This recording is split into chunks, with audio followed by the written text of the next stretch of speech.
Lihatlah Makassar, Indonesia. Ini adalah sebuah kota pesisir yang padat dan berfungsi sebagai gambaran sempurna untuk tantangan perkotaan yang meningkat pesat di seluruh Asia Tenggara.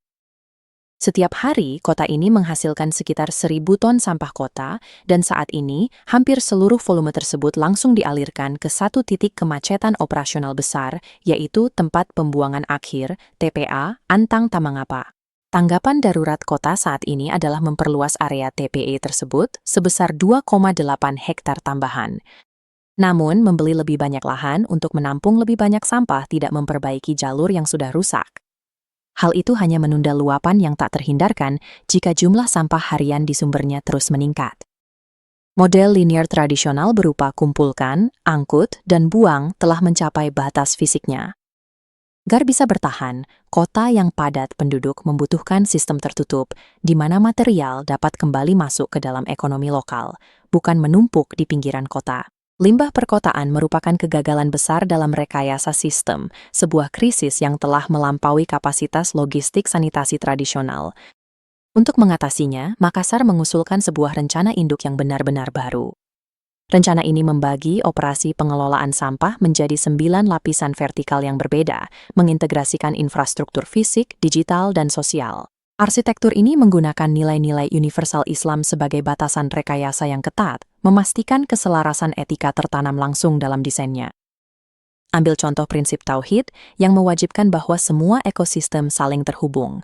Dalam praktiknya, ini berarti kota tidak dapat menyetujui teknologi pengolahan sampah yang menyelesaikan masalah polusi tanah dengan menciptakan masalah polusi udara.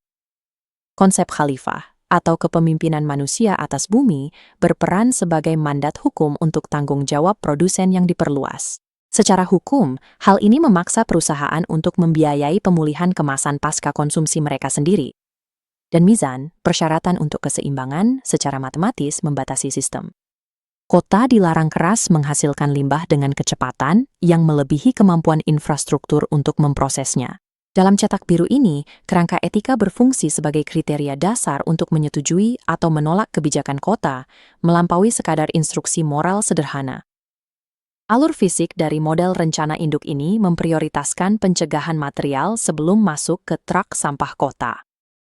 Rencana ini memberlakukan sistem 3 tempat sampah wajib untuk semua rumah tangga, memisahkan limbah langsung dari sumbernya menjadi bahan organik, daur ulang kering, dan residu akhir. Jika Anda melihat perjalanan, Anda akan melihat ancaman terbesar bagi seluruh rantai pasok, limbah organik mentah.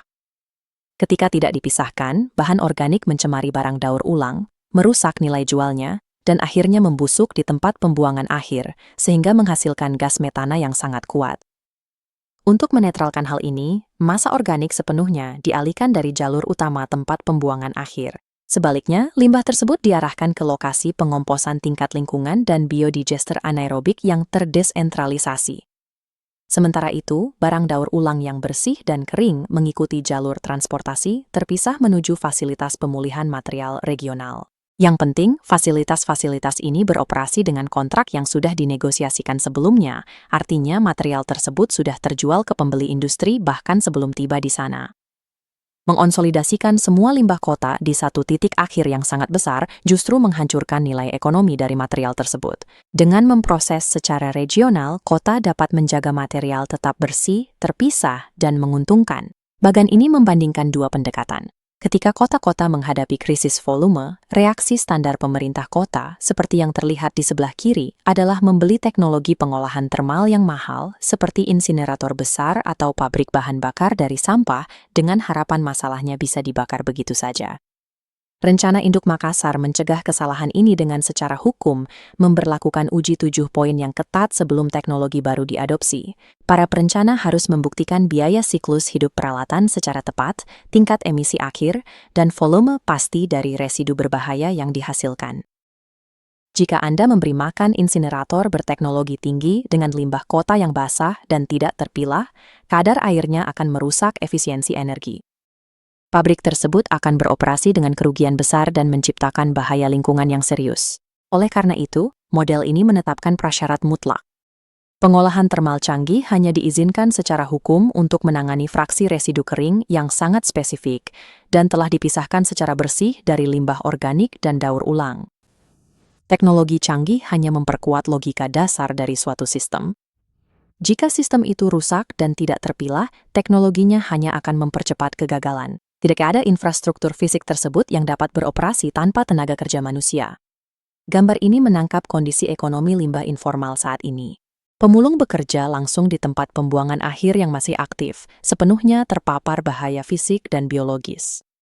Lapisan sosial dari rencana induk secara resmi mengintegrasikan para pekerja ini yang secara lokal dikenal sebagai pemulung. Mereka diorganisasikan ke dalam koperasi resmi yang memberikan perlengkapan keselamatan, jaminan harga minimum untuk material yang mereka kumpulkan, serta jaminan sosial yang didukung negara.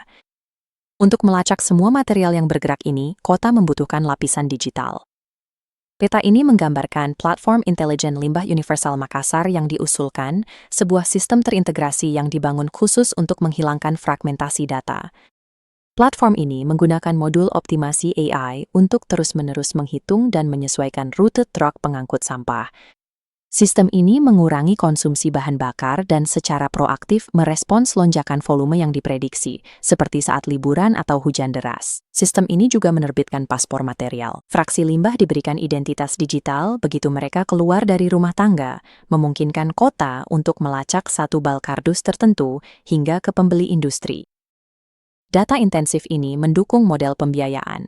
Dengan tahu persis siapa penghasilnya, kota bisa menerapkan sistem bayar per sampah pada properti komersial, menarifkan lebih mahal bagi produsen sampah besar daripada rumah tangga minim limbah.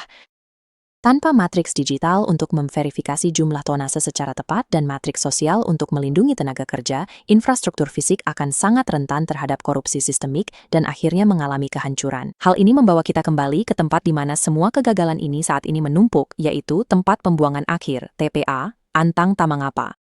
Di bawah rencana induk ini, mandat operasionalnya benar-benar berbalik arah. Fasilitas ini akan bertransformasi menjadi pusat pemulihan sumber daya dengan keamanan tinggi, hanya menerima fraksi-fraksi spesifik yang benar-benar tidak dapat didaur ulang kembali ke dalam ekonomi. Melihat peta jalan implementasinya, 12 bulan pertama sepenuhnya difokuskan pada diagnostik. Kota harus melakukan audit dasar independen terhadap komposisi sampah aktualnya sebelum mengesahkan pembelian alat berat baru apapun. Setelah data yang akurat diperoleh, fase 2 dan 3 akan memperluas fasilitas pemulihan material terdesentralisasi dan menegakkan kontrak tanggung jawab produsen yang diperluas dengan perusahaan-perusahaan besar. Logika yang mendasari setiap fase pelaksanaan ini sangat ketat. Tidak semua sampah harus dikumpulkan. Tidak semuanya sampah harus dibuang. Tidak semua teknologi harus dibeli. Model Makassar memberikan cetak biru yang ketat. Model ini membuktikan bahwa ekonomi sirkular yang sangat fungsional membutuhkan sintesis antara rekayasa, kecerdasan digital, dan mandat etika yang tegas untuk mengarahkan sebuah metropolis keluar dari pola konsumsi ekstraktif menuju masa depan yang regeneratif.